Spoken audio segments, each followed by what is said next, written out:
this is our first podcast, vlogcast, on behalf of the Vestis Golf Tour. I'm here with Ryan McCautry, who has recently come on board to help us run the tour and help us take the tour to the next level originally in 2020, but now moving forward and taking it into 2021. So Ryan, welcome. Thank you. We are making this up as we go along, everyone, so we are going to try our very best to give you our opinion on a few topics that we've thought are relevant at the moment in the golfing world and with the Vestis Golf Tour. So today's topics are going to be the preview for the 2020 Masters, which starts tomorrow. We're going to try and talk a little bit about the Vestis Golf Tour and the decisions Ryan and I have had to make regarding the end of the season, and why we've made those decisions. We're going to talk a little bit about golf during lockdown and the current situation with COVID. Have I missed anything? No. I think we'll finish off then with some questions. We put it out on Instagram this morning via mine, Ryan's and the tour page on Insta, just to see what questions you might have that are relevant at the minute. So we've picked, I think, half a dozen from there that Ryan will fire over to me. So, first off the bat, where should we start? Start with the Masters? Yeah. Okay, cool. So, obviously, I'm a few years older than you, but we've both been watching golf since we were pretty little. Masters one of the first things you watched on the telly? Yeah, definitely. So, I think like the first memory I had of it was like Tiger, Sunday, Red. Nice. I remember like begging my mum to take me down the driving range either that night or like Monday. Proper golf bug. Yeah, I think like, I wasn't even really into golf that much. I was more playing football at that time. Really? But for that week, all I wanted to do was play golf. So what year would that? So when were you born? So 92, so 27 years old now. Wow. So you wouldn't have got the 97 Masters then? No. You would have been like 03, 04 kind of years. Yeah, I think the first one was pre-2005. Right, okay. That wasn't the chip, was it? No, was that later? No, I think that was earlier, was it? Don't know, I'll have to look. This is where next time we'll be more prepared. We'll have all of this ready and we'll whack a clip up of that night ball going in. I think mine, my first memories were probably the Open, as in watching them live, but my first ever memory of watching golf was growing up, the old VHS. We had two golfing videos in my house. One was Jack Nicklaus on how to play golf, like a proper old school instruction video, and it was the 1988, sure it was 88 Masters. If for you that are out there watching, if I'm wrong, please correct me, but it was Sandy Lyle beat Mark Kapjevecka in like almost a head-to-head tournament, and he hit that famous shot out the trap on 18, hit it over the stick, almost finished, almost stopped on top of the hill and rolled back to about 8 foot, and he rolled it in and gave it the old school like jump in the air, putter in the air on his knees. And that was, I remember thinking, because I lived opposite like a proper old school public 9-hole course where we walked the dog, and I used to just go around with a 7-iron. And I remember thinking Augusta was what all proper golf courses were like. Yeah. So then you'd go and play a green fee somewhere, and I'd be like, this is rubbish. Where's all the pink flowers? Where's all the water? Like the ball would just plug on greens, and I'd be like, nah, this is not what I expected. But it definitely up there with my earliest memories, and I probably must have watched that video probably 100 times. I used to put it on with my dad, and would end up word for word knowing what the commentator was going to say. And this was really when there weren't really wasn't much live golf back then. Yeah. There certainly wasn't the platform of like, even before we've got Sky Sports Golf now, even before that, even on Sky Sports, you didn't get all of the events then. It obviously later on, once the Tiger factor really kicked in, you'd get all the PGA events. Like it was literally every Thursday through to Sunday. Yeah. Not only that, I don't think everyone didn't have Sky Sports back in the day. Like I didn't have it in my house. I remember that me and my brother used to ring up my nan, and she used to set an alarm for like 2 a.m. to go downstairs and record like wrestling and that for us on like VCRs. Yes. and then you have to tape over it for the next one you wanted to record. You have to pull the clip out the back. Yeah. yeah. we went to Orlando, which is like our family holiday we do each year, back when you could like be taken out of school quite easy. So we'd go in like the October, go to the States because it was cheap, do the theme parks, and then I'd get like a nice round of golf as a treat, and my sister would swim with dolphins. I'll make it sound like it was every year it went, this was a while. Yeah. So the year we went, she swam with dolphins. And I remember when back in the old days when you put an old school camcorder on a tripod to record your swing, and I came home and put it on the telly with like the leads that would go in, recorded over a dolphin tape, and was so like, oh my god, you're gonna kill me. I snapped the back off, so you couldn't re-record it, and wrote on the back Simon's golf swing for like 2 years. Has anyone seen my dolphin? No, don't know what you're talking about. So yeah, Masters, definitely one of our first memories, biggest event. I mean, it's obviously hard being a Brit not to class the Open as the biggest of them all, you know, like the most kind of prestigious as the majors, but the Masters has got to be right up there. Yeah, what one would you say is harder to win? I really agree with what Jordan Spieth said a couple of years ago. He was in an interview at the Open and he said it's the easiest one to win, and he annoyed a few people, but I think he's completely right, because half of the field are very often taken out because of the weather. Yeah, and not only that, the field isn't as big, so you think it's top 50 that gets into it. Yeah. I don't know what the Open is. I think you also then get a lot of the Americans that come over that aren't used to links golf that play it every now and again. So yeah, I don't think the Open is. It's our only major that's part of the four, obviously. Yeah. I don't think it's the most difficult. I mean, I suppose the US Open is the hardest test of golf, but again, I don't know. I haven't played enough golf on those type of challenging courses to know whether courses that hard actually separate the bet. That's what it's certainly done when I grew up watching golf. They tried to tiger-proof golf courses and they just played into his hands. They made them longer when he hit it the furthest. They made it harder and he had the most skill. So I don't know. It's a good question. It's open for debate. The one I'd want to win would probably be the Masters. Yeah, that's my choice. Yeah, I mean maybe a St Andrews would rival it, but I think the thing with the Open is, and this is no, I don't mean to slag anyone off or put anyone down, but I'd rather win at Augusta than I would at Lytham.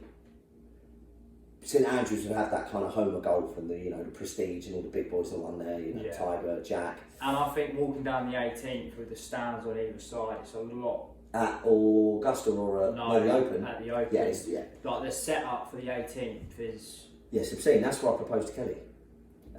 We went up there for... It was a bit of a nightmare in the end because the tournament was postponed. They delayed it to the Monday. It was a year, it was super windy, and Zach Johnson went into the playoff and it went over to Monday. So I had these plans where I was like, right, well, we'll let... Because at the Open, once they've gone through each hole, that hole's closed and it becomes like completely deserted. Yeah. So I was like, get the rodo, let them all go down 17, stay before the hotel with like the backdrop of the coast, propose there. And then they delayed it to Monday and we were flying home Monday morning, so I didn't actually get to see the last bit of the golf, so I had to kind of improvise and take it to St Andrews Castle. But yeah, off topic slightly. So, Master, right, well let's preview this then, because I had a lot of people asking me for tips. I love it, people that don't play golf. They get into the Masters, the Open and the Ryder Cup. Yeah. All I want to know is tips. Every single year, like my mates that don't play golf are like, right, who's going to win? Yeah. It's like, are you joking? 100 to 1 on each person. I had one, and that, so, like my best friend that I do football coaching with, he sent me, I don't know if you've seen it, the clip of John Rahm on 16th holding that one with the skims it. Oh, the skimmer, yeah, I saw it yesterday. And he sent me that video and he was like, oh yeah, how much I'll like put on him and that. Just on the back of that. I know he's had 2 hole-in-ones in like 2 days. Yeah, that's insane. Yeah. That I didn't watch I watched the first one, and he kind of walks up to the green, and he's a bit like, I think he's talking to some like volunteers or marshals, and he's like, guys, I thought, because they didn't obviously react. Yeah. He was like, what's going on? They almost like gave him a clap, and he's canned it. So he starts getting excited. Then I saw on social yesterday that everyone was like, John Rahm's hole-in-one. So I've seen it. And then I clocked that he'd done it again through skimming it. And I mean, what are the odds of that? Yeah. Two, one after another. Yeah, it's something we're going to talk about later, but that's going to be a massive factor because you're not going to get the roars around there like you would Yeah, I mean, like 16 especially, like, because on the Sunday pin position you can put it close and there's quite a lot of good chances for holes in one. Yeah, it is, and yeah, obviously, the whole pins itself. Have they said they're keeping them the same? I heard rumours that they might be tweaking them a bit because the course is playing obviously so different. I haven't heard anything.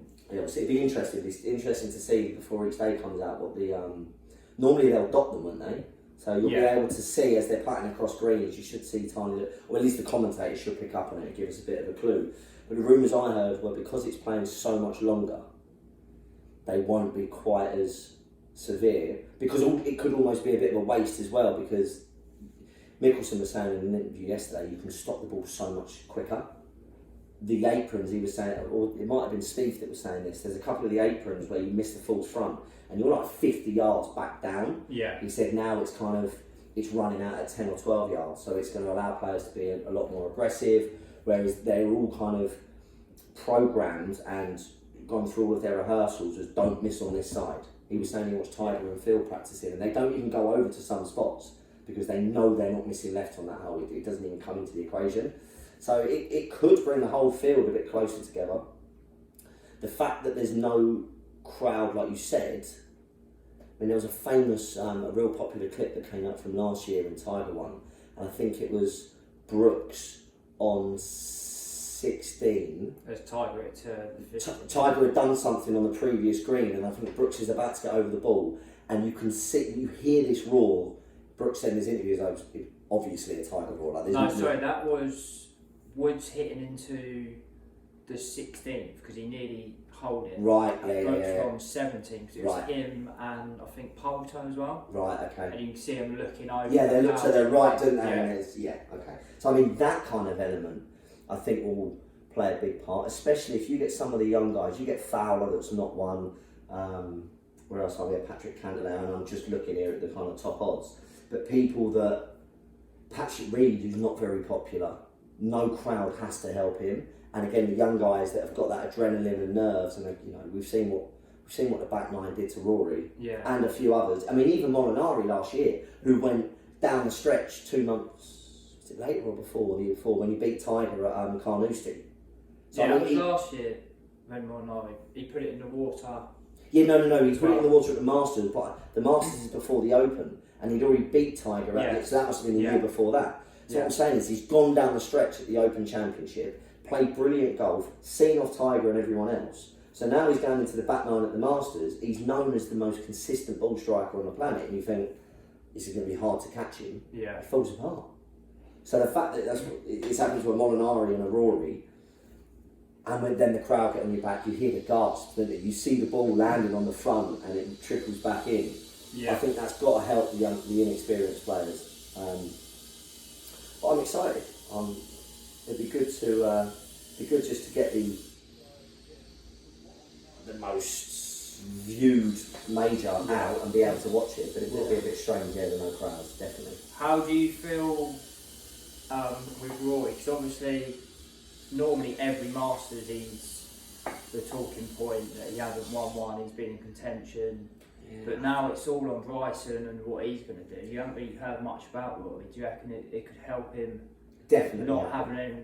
I don't know the man, obviously, but I definitely get the impression he is a little bit at odds with how to kind of conduct himself.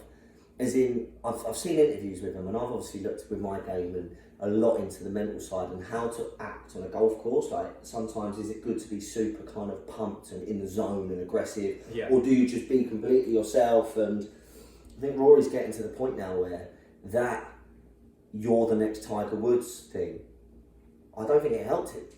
And I think he came on the scene with a lot of pressure locally and from the UK, and everyone knew who he was, and he's a ridiculous talent. But he kind of went from relatively unknown to took the golfing world apart. There was no Tiger, and I think everyone went, here's our man. And he hasn't really done it since. If you look at all the majors he won, they were early doors. So I think him coming in he's never going to come in as an underdog or kind of, with no reputation with him. But for him, you're right, this is quite understated. I think it has to help. I think it has to give him an opportunity. Again,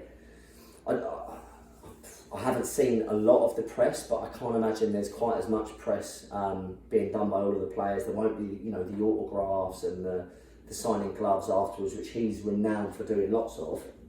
Hopefully he can just relax and get his head down.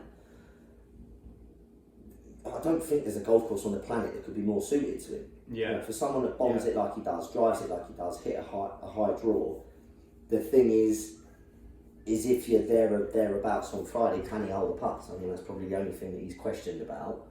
And he's one of them. When he's on, if he plays his best golf, he'll win 9 times out of 10. Yeah, it's definitely a course that if you're putting well, you tend to do really well. But then saying that, I think it was last year, and at Molinari, I think through his first 10 holes, or like 9 holes, he had 12 putts. Wow. And then obviously, like, he's put it in the water on 12, and then he's done the same. He put it in the water on 15 as well, didn't he? Yeah. I mean, mate, it's one of those. You can't. I mean, I haven't obviously played it, but I've played some courses with some ridiculously quick and undulating greens. You're almost at times. The putting stats can be so misleading because you can hit a green at Augusta and take a free putt and be happy. Yeah. You can miss it by a yard in the right place, chipping uphill, and you're only 6-7 yards from the flag. I mean, so you can miss 3 or 4 greens on the front 9, and you've got stone dead tap-ins, and it looks like you've had 12 putts and you putted the lights out, and so it can be a bit misleading in that sense. I think there's so many players now. The game has never been, since I've been watching it, so open to where I'm looking now, because I was trying to kind of educate myself on what the bookies think and where players are with odds. There's 30 or 40 people on here that genuinely, if I said I fancy them, you couldn't argue. Yeah. And I can't remember a time like that. I mean, I remember as, not a kid, but like a young adult, going down the bookies, and Tiger was 2 or 3 to 1. With 150 players in the field, going into a major championship, and I'm looking now at Bryson, who is 7 to 1 as the favourite. So it shows, and then you're talking 17 to 2 for DJ, Rahm's at 9 to 1, JT's at 11s with Rory. There's quite a, there's a dozen players that obviously. I think Woods was 33 when I looked. Has that changed now? Or? I couldn't believe what I saw in that. I think I saw him at 40, but I might be wrong. But for someone with that stature, 40 to 1. Yeah, I mean, but with someone with that stature, and I mean, like, everyone wrote him off, and he's come back to the Masters like last year. Yeah, a lot of the top pundits, and I would class, like your Butch Harmons, Jack Nicklaus, people that were asked, can he come back and win? I definitely feel that for the next 5, 6, 7 years, he can be a threat at every Masters, and he can be a threat at every Open. Because if you look, just from the history, I mean, a few years ago, Fred Couples was up there until the last day. Yeah. Well into his 50s. Tom Watson nearly won the Open. I think once you get to that golfer, it's a lot more strategic and, again, course knowledge, going back to those similar venues where he's won, obviously, a lot of them. He's won however many green jackets now. So, yeah, I still think Tiger will be a threat. I don't think this one is suited for him whatsoever because I agree. I think it's too long. I think for this time of year, that golf course at 7,400 yards, I'm guessing, but somewhere in that region, maybe even longer, we'll be playing every bit of it. And again, once you start making golf courses longer, it plays into the longer players' hands. It's something I've never been able to get my head around. Yeah. They try to make the course longer. We're just making it harder for the shorter guys. Yeah. I agree with grow the rough up. Let's make it more penal. Let's make more of a reward for hitting the fairway. I mean, that's a whole other conversation. But yeah, I think Tiger at 40 to 1, a decent shout. I certainly think on an each way on that. I think most bookies are paying out on places they're giving up to 10. Yeah, so I know Sky Bet are giving first 11 places. Are they? So I've jumped online here and I've just come across Paddy Power and they've said 10. So Tiger coming in the top 10, definitely. I think so. I saw a stat the other day. He's 22 Masters appearance. He said 14 top 11s. Yeah, it's obscene. And then obviously the 5. Is it 5? Is up? I think it's 5. Yeah, 5 green jackets. Yeah. Yeah. I mean, you can't. So yeah, a third of them have a third of his majors have come from there. So, again, not for me in autumn when there's no run out and the course is going to be playing long, and if anything, easier around the greens. It's playing more like a golf course by the sounds of it than it is Augusta, and I think that makes it harder for him. You almost want it to be rock hard, bouncy. You need to control your ball and getting a bit of run out of it. He can hit the trap draw. He can squeeze distance and manipulate it when it's that little bit harder. As soon as Tiger, I think, tries to get another gear or more speed or distance out of his drivers when he starts losing it off the planet. Yeah. And you're not going to... This week, I think it will be one of the low... Depending on, obviously, Augusta, the board, the committee there get to pretty much choose what they want the winning score to be with how they can manipulate it. But I think it will be heading over the first couple of days for a low... Yeah, I think they can firm the greens up, because I know they've got the... Yeah, the sun, they can pull the moisture out, But then... Obviously, you've got to look at it with no fans, fairways are going to be a lot wider, so even... but also when we trod them down, this is where the Americans went wrong at the last Ryder Cup, because that's why we had that massive boundary from the fairway, semi-rough, rough, and then you've got the galleries. We didn't let the galleries within like 30 yards of the fairway. So whereas you miss it normally and it's all trampled down, it's coming out of thick grass. Yeah. So I mean that... But again, mate, say that, you're going into long rough. Well, if you hit it further, you've got a 9-iron or a wedge, and if you don't, you've got a 7-iron. So if they make the greens, if they suck the moisture out, going into Augusta greens and they're rock hard from a long way away, it's just going to play into the likes of Bryson. Yeah. And I think a lot's been made about this. Don't get me wrong, he's a monster and he hits the golf ball a mile, but so does Rory, so does Wolf, so does McIlroy. I mean, Jesus, even Phil gets it out there now and can still... Even Finau, he's got... So his average ball speed, I think, is more than Bryson. Yeah, so I believe it, mate. Anyone swings into that hip high. They sort of... I was on YouTube, I think. And I might have been on Instagram. Anyway, one of them, and he was going full to parallel. Yeah. Knocking it out there like 350. Yeah. But again, when his bad ones are off, they were... Because he plays a little baby Peeler, doesn't he? Off the planet, right. Yeah. What else? We got anything else on the Masters? No, we're going to have a couple of questions later on, but we'll come back to that when we get to the questions. So the next topic we want to go over is the Vestis Tour updates on having... Okay. So this has obviously been, for me and you in particular, a very, very busy week. For everyone out there listening or watching, obviously, firstly, I hope you're aware of the Vestis Golf Tour. If not, jump on socials. We've got a new website coming soon and a big 2021 being planned as we speak. For those of you that know, we've obviously had to cut the season short. It's been about as disruptive as I could ever have, well, more than I could ever imagined. We had big plans this year. We had our first trip to Spain. We then came back with the view of having another 12 events out here, but with COVID and lockdown and etc., it obliterated the season. We managed to then get back out in July. It was our first one. Yes, at Farley. Yeah. So we had Alcadesa, which is on the Costa del Sol. That was our first event, which is where we take the winner from the previous season and then a whole field out there to compete. So we had Alcadesa. That was in January. Then February, March, April, May, and I think June were postponed due to Corona. We got out for Farley in July. We had Waldingham in August. We had Perford in September. And we've just had Surrey National in October. So it's been cut from what we wanted to be 13 events down to 5. And obviously we discussed a lot of different options, and that was trying to have a final event of the year after lockdown.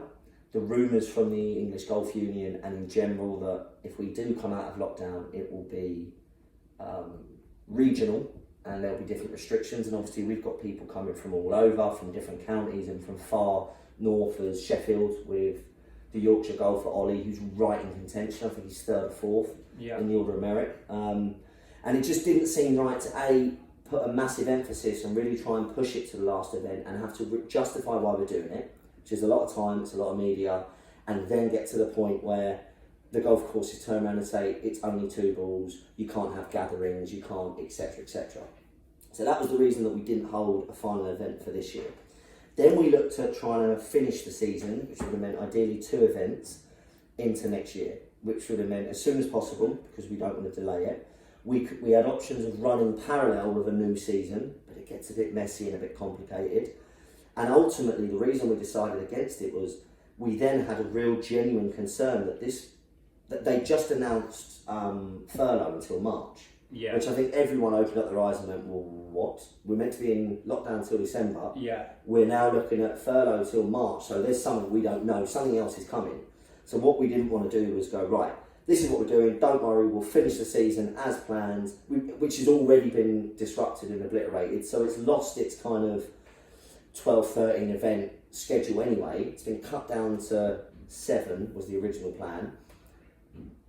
We could turn around and we might not get out on a golf course in a competitive sense with the volume we need in order to hold our events until March or April. So then you need to finish this season, and then what happens with the following season? So I think we've made a clean and kind of decisive decision to cut it. Liam Donnelly takes first prize, which, as a Liverpool fan, that's the second win of the Corona series with a nice big asterisk next to it. But no, Liam's been brilliant. His golf's come on leaps and bounds.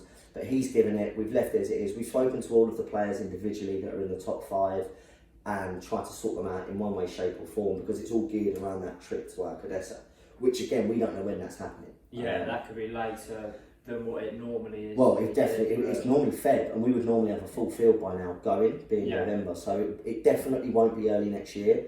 The option will be to be the following year, at the end of 2021 or the following year, and double up this season and next season's winners. It's again, we've been very honest with people. We're making it up as we go along. I don't think anyone in any industry had a plan for something like this. I mean, you have to go back to kind of SARS for any kind of relative pandemic but didn't hit anywhere near in the way of business and infrastructure and logistics and what we've been trying to do. So that's where we are with the Vestis Tour. We are definitely going to hold open the match play.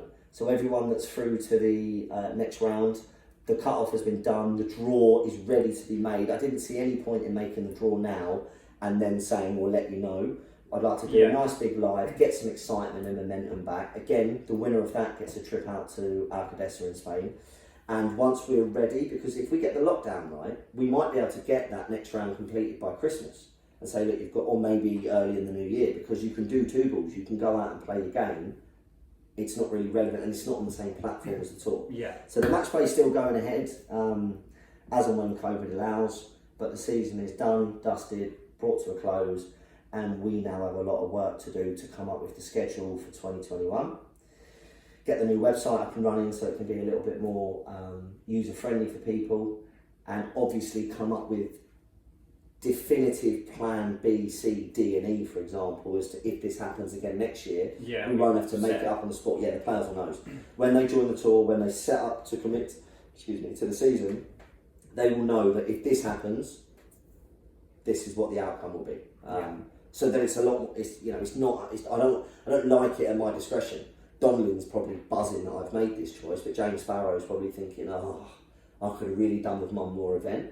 Whereas had it been in black and white before, I've gone, lads, there you go, it's point number 7 on the contract, it takes all of that kind of discretion away from me. Exciting though. 2021 will be our biggest year yet. A lot of exciting things to come from that.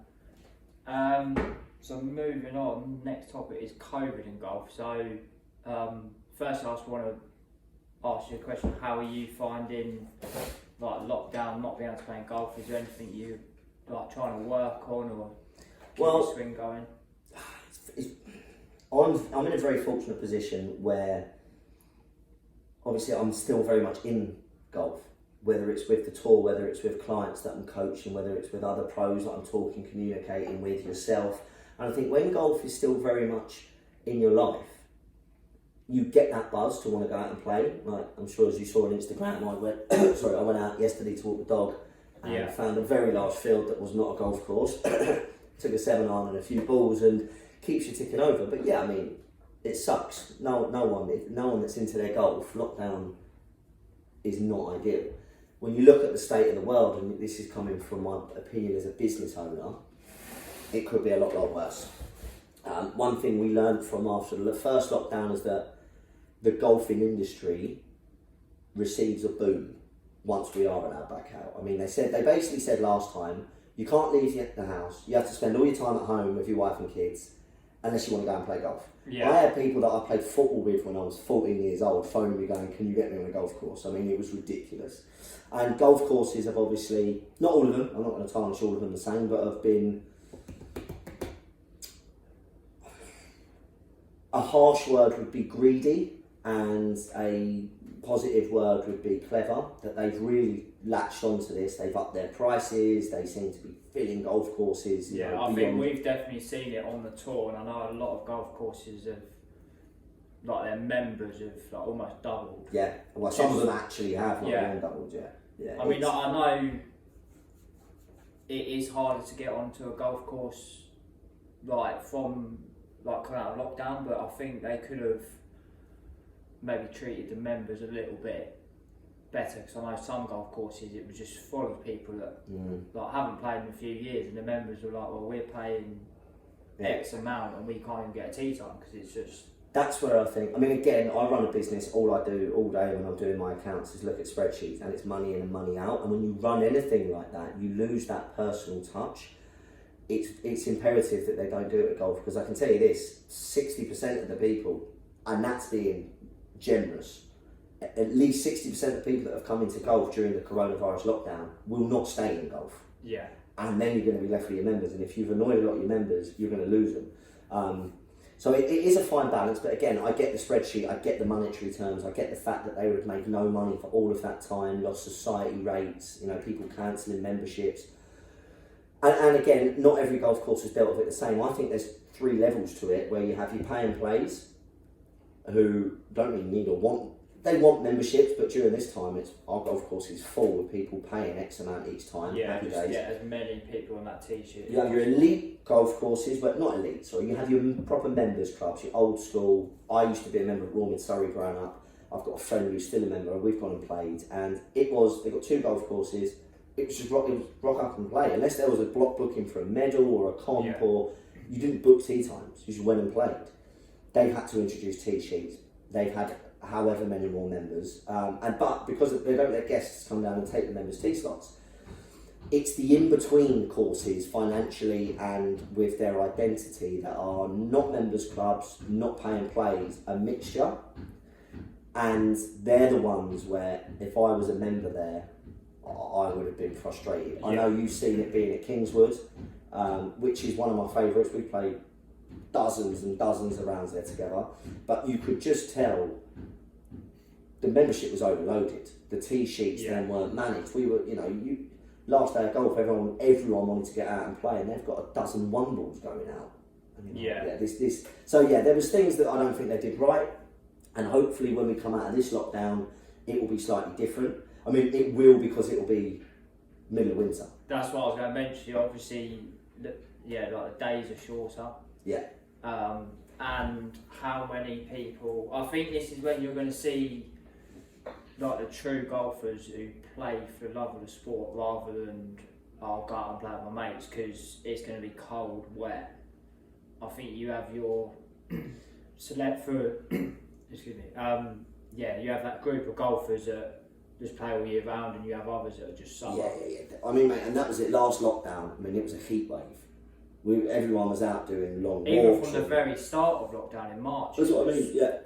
And then it carried out open golf courses. I mean, geez, I wore shorts for pretty much the whole Corona golf kind of situation. It was hot.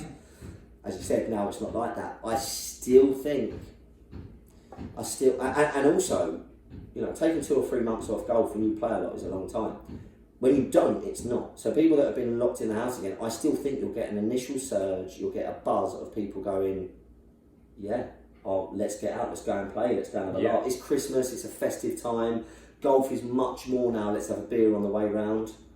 I'm probably the world's worst. And a couple of, But, do you know what I mean? It'll be one of those where, right, let's get out, let's go out and have a day. They won't mind wearing loads of layers. And again, when the pubs are open and when everything else is open and it's back to normality, will they choose golf over that? I'm not so sure.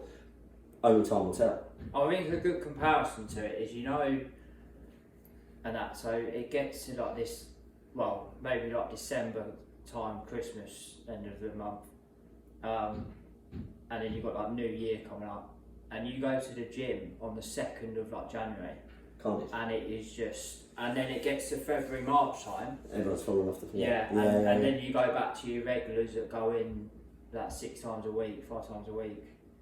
Yeah, mate, definitely. And you'll have surges, you'll have patterns, and you know, obviously busy and quiet times. I just hope the golf courses look after the ones. I mean, we are so lucky with Farley. They've been absolutely brilliant. They were very honest about the December situation, that we were meant to have our finale on the 6th, lockdowns on the 2nd. It just wouldn't have worked logistically, especially with numbers. You know, we've got 50, 60 people coming to the events, plus guests, wanting to have a dinner, award ceremony, blah, blah, blah. But they've been awesome for our members, getting discounted rates in the new year. From the new year, obviously, but from lockdown up until Christmas, so we can get our midweek roll-ups. So yeah, we've been very fortunate, and they treat us like members. It's all the other tee times, and as you said, during winter, you get a 4-hour window. If you want to play 18 holes, you can't get off much before 8 o'clock, and you can't go out much after 12. That 4 hours, I mean, this is why golf is so good in the summer for us, because we can tee off at 1, 2 o'clock, don't get in the members' way, have as many people as we want to play in our events, and whole, 70, 80 shot field. You can't do that in winter. And by the same token, you can't do it on a Saturday and have a tee sheet of only an hour and a half for members. And not only that, but you have to take into consideration that, like, all the players on tour, they're not from the same area. So you've got a wide area where they're all coming from. Yeah. You need to pick a tee time where, like, first they can all make it, because Fred, come here. Shush. Because if you said, right, and that next tour event we're all teeing off at like 7, I mean, some people like Ollie wouldn't be able to make it because he's come down from up north, so he would have to leave like 3 a.m. Puts massive stress on it, and then you start going into overnight stays, and again, one day, we've already spoke about the 36-hole open to stay over, but at the moment, no, and it is difficult. It's as the tour grows and we get more exposure and publicity, and obviously we've got the likes of prostate cancer and our new sponsors on board, it makes it much easier to get on these golf courses, and eventually once we get onto a streaming site or have a full-on platform, it will be a snowball effect, and it will just go from easier and easier and easier. We're good? Sorry, mate, busy? Yeah, just podcast. What do you need? Don't worry. You sure? Yes. So at the moment we're still at that kind of, golf courses almost are in a position where they're doing us a favour, and you can see that the balance is almost changing. We're having a lot of golf courses approach us now, which is great. But I think everyone just needs to, if we do get out on a golf course, I know everyone's very, very unhappy that we're not out at the moment, but I think everyone just needs to bear in mind with what else is going on in the world. If you're not at that elite level, you just got to suck it up, really. And once you get your opportunity, take it, get back out on the golf courses. Right, where else? So that's the main topics. So I'm just gonna. So we've received some questions from our Instagram page. Okay. So we'll just go through. I saw a few of them that will not be published, but go on, let's hope these ones are a little bit cleaner. So who is your serious dark horse to win or finish in the top 10? So maybe one to win and then another one to finish top 10 for the Masters. Right, okay, so not that I did my research, this is completely off the cuff. I just happened to have stumbled across the odds page on Paddy Power. I'm looking at some of these. I mean, I'm not going to go ridiculous, okay, and call out like Bernard Langer, although it has to be, for me, someone that hits the golf ball. Now, I know he's not been in great form, so I'm just coming as an absolute long shot at 125 to 1 each way. I'm going to go Gary Woodland. Like him a lot. I want to say, I love the likes of Zach Johnson, Cooch, Porter. I just think it's going to play far too long for him. So I'm going to go my pick as an outsider.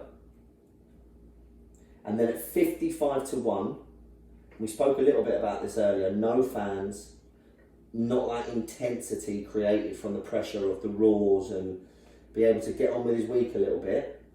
Cameron Champ, 55-1. So there are my 2 picks. So I'm just going to add in like Morikawa to that. I think he's a great shot. Although he's 30-1. It's 30-1, yeah, it's not bad. Not bad. But just on top of that, and this is what I find amazing. So they cut off the cut-off date for the people in the Masters because it had to be extended, obviously. Yeah. So the last event he played in, I believe he won, which put him into the top 50 in the world. Yeah. Since then, he's moved down to number 4 in the world. So if he didn't win or have a good result with the last one, he could be number 4 in the world and not be part of the Masters. So yeah, mental times. Is there anything? Is it all black and white with the Masters, or are there any kind of discretionary invites? Is it? I know it's obviously previous winners. It's top 50 in the world. It's winners of majors. But is there any? Can they turn around and go, he's 4th in the world? It's been a mad year. We're going to invite you anyway, or does it not work? Because I know they have a big control. Is it not a limited field? It is, but again, I'm pretty sure this is the only event where I think the USGA, certainly the PGA,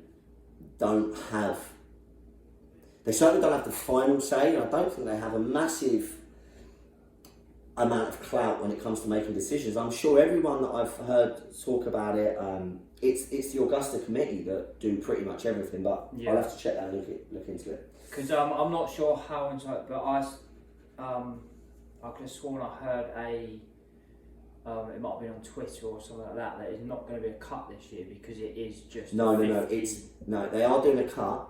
They're not doing within 10 shots of the lead. Oh, okay. They're doing it on numbers, which shows, I think, where they think the course will spread out a bit. People will go low because of how well. If Bryson tears it apart and shoots 66 at 12 under par, yeah, you shoot 1 under around there and you've done with the cut. Well, he come out this week and said that he's playing it as a par 67, not a par 72. Of course he has. Which he was saying, he was like, in my head, if I shoot over par, I'm still going to be shooting in the 60s if I shoot a couple. Well, if he shoots 4 lots of 67, that's 20 under par. Yeah. Let's see. Okay, what else have we got? We have touched on this in the topics, just a couple of questions on the match play update, which obviously is going to be extended to. Yeah. If you're out, you're out. If you're in, time. I'm with this. I think we'll just be completely dependent on what the government says. Again, if they come out and say, we'll certainly give people enough time. We unfortunately lost a couple of the draws because people with corona and work and etc. couldn't get to the deadlines.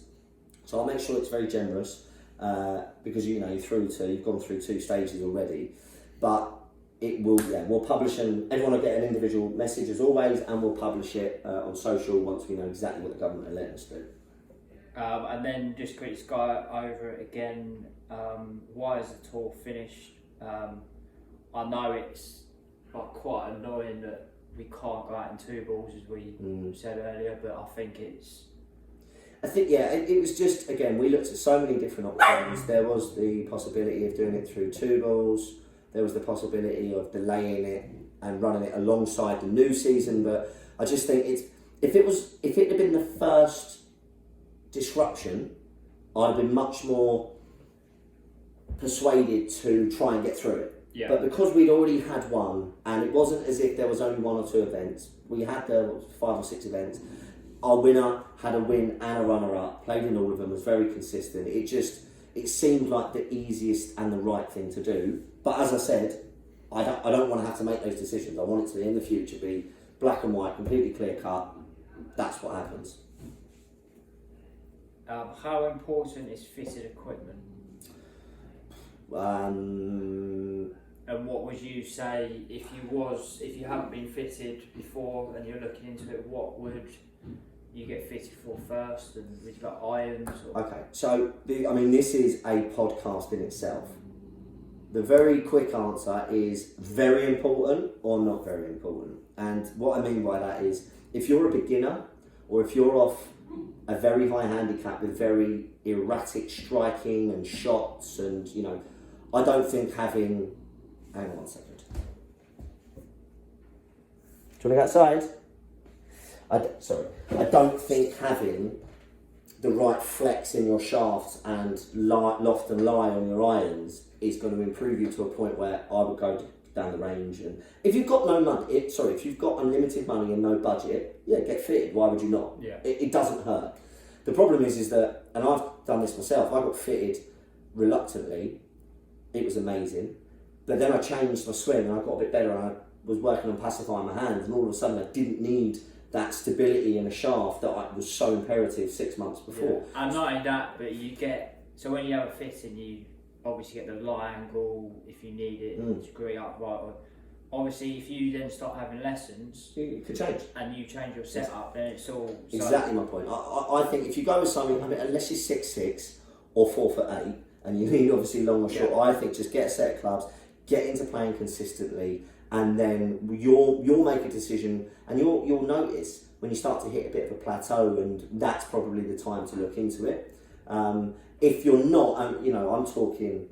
It's very. I don't want to just say you're of this handicap to of that kind of standard. But if you're a serious golfer, you're a consistent and regular golfer, and you've got patterns in your game, then I think it's definitely time, regardless of your handicap, it's time to get fitted.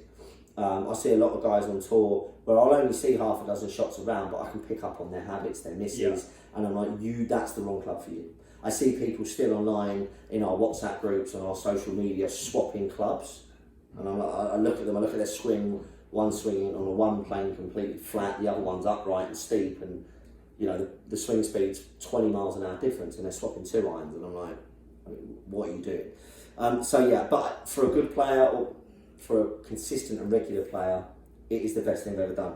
I went from never being fitted, playing with my mates' clubs, playing off +2, playing in pro events, to getting fitted by Precision Golf, who are, in my opinion, easily the best ones on the market. It was a game changer. Yeah. It gives you that confidence, it gives you that consistency. My dispersion halved with my irons. So yeah, very, very important. There's some great ones. You've got Jason McNiven, you've got even your American golf. So I'm not a massive fan of a slightly, I don't want to say the word elite, but the professional, let's say category 1 golfers. But anywhere above that, any fitting is better than no fitting. So if you want to go and it's budget related, American Golf should still have the technology, they should still have the options to be able to get you pretty close, which is a lot closer than not having a fit. So yeah, that's my options on that. What's your favourite? Could you take the dog? Sorry, the wife's come back. Could you take the dog? Could you take the dog? Just get him out. We're just finishing up. Okay? What on earth are you doing? There we go. Why is it hot? In. One drop.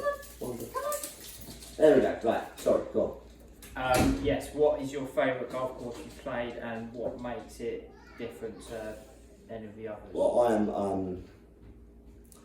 I'm pretty lucky with this. I've had a year already. I've managed to play some of the best out in Spain. We've gone around Wentworth, Prince's, Royal St George's. For me, there's a massive level of, if you said to me, what's your top 2? Number 1's Head and Shoulders. Second is very difficult, but number 1's Valderrama. Wow. Just, yeah. You realise, and I think the big thing for me as well is I spent years going to the events right near our apartment in Spain. Yeah. Obviously right near Alcadesa where we go. So I've been out there to watch 5 or 6 of the Andalusia Masters, which Sergio pretty much always wins, who's my ultimate golfer. You see where they hit the ball and some of the positions they're in and how they play the greens. It's obscene. So Valderrama easily for me. Yeah, that is everything. That's it? Yeah. Right, first podcast done. We will get some of this put out to everyone. If everyone wants the entire video, let us know. Other than that, we will have another one after the Masters, do a bit of a review from that and come up with any other questions or topics you guys want. Ryan, cheers, mate. Thank Social you. distance. Well done. 50